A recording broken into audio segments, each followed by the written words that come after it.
எனக்கு நண்பர்களோ அப்படிலாம் கிடையாது. சரி, அப்படிலாம் இருக்கும்போது இந்த படத்தை ஏன் எப்படி செய்யணும்னு உங்களுக்கு தோணுச்சு அப்படின்னு கேட்டீங்கன்னா, பேசிக்கலா நான் வந்து ஒரு சர்வைவர்னு தான் எனக்கு ஆங்கிலத்தில் சொல்ல தெரியுது, தமிழ்ல எப்படின்னு தெரியல.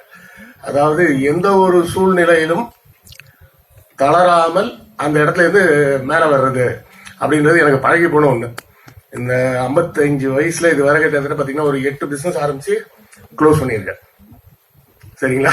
ஒரு 2வது பிசினஸ் க்ளோஸ் ஆனவனே எல்லாரும் மூடி வச்சு வீட்டுக்கு போயிடுவாங்க. இதுவரை 8 பிசினஸ் பண்ணி க்ளோஸ் பண்ணியிருக்கேன்னு வச்சுங்களேன். கொரோனாவில் க்ளோஸ் பண்ணது 8வது பிசினஸ். அந்த நேரத்தில் ஒரு நண்பர் மூலமாக ஒரு ப்ரொடியூசர் வந்து அவர் பொண்ணு ஹீரோயினா போட்டு படம் எடுக்கணும்னு சொல்லி கேட்டார். சரின்னு நாங்க கதையெல்லாம் எழுதிட்டோம். நம்ம மைனர் சொன்னதுதான், கொரோனா டைம்ல தான் கதையெல்லாம் எழுதி முடிச்ச நேரத்தில் ஒரு சில பிரச்சனைகளின் காரணமாக அந்த ப்ரொடியூசர் வந்து நான் வரலன்ட்டார். அப்போ யார் வச்சு எடுக்கலாம் அப்படின்னு யோசிச்சோம். ஒண்ணு எடுத்தா நயன்தாரா வச்சு எடுப்போம், இல்லைன்னா யாருமே வேணாம் விடு அப்படின்னு சொல்லிதான் முடிவு பண்ணி இந்த இடத்துக்கு இப்படி யாருடைய முகத்தையும் காட்டாம எடுக்கலாம் அப்படின்னா அதுவே ஒரு புதுமையா இருக்குமே அப்படின்னு சொல்லி மாத்தணும். சரி, இயக்குனராக நீங்க வந்துட்டீங்க அப்படின்றதுலாம் ஓகே. எப்படி வந்தீங்க அப்படின்னா, கிட்டத்தட்ட நம்ம மகாபாரதத்துல வர ஏகலைவன் மாதிரிதான். ஆனா எந்த துரோணாச்சாரியாரும் என்கிட்ட வந்து கட்டவரெல்லாம் கேட்க முடியாது. ஏன்னா எங்க தலைவரே சொல்லியிருக்காரு, கட்டை விரலை கேட்டால் பட்டை உரியும் அப்படின்னு.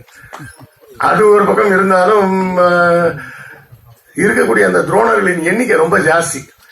என் கை விரல் மட்டும் பத்தாது, கால் விரலையும் கட் பண்ணி கொடுக்கணும். அதுவும் பத்தாதுன்னா உமாவதிய கணவையும் வேற கட் பண்ணி கொடுக்கணும்.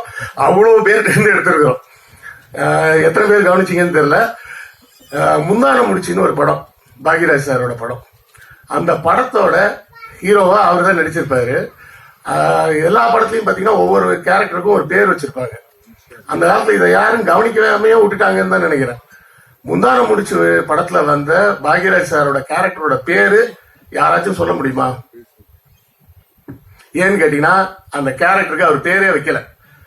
படம் ஃபுல்லாவே எல்லாரும் அவரை வாத்தியார் வாத்தியார் வாத்தியார் தான் கூப்பிடுவாங்க.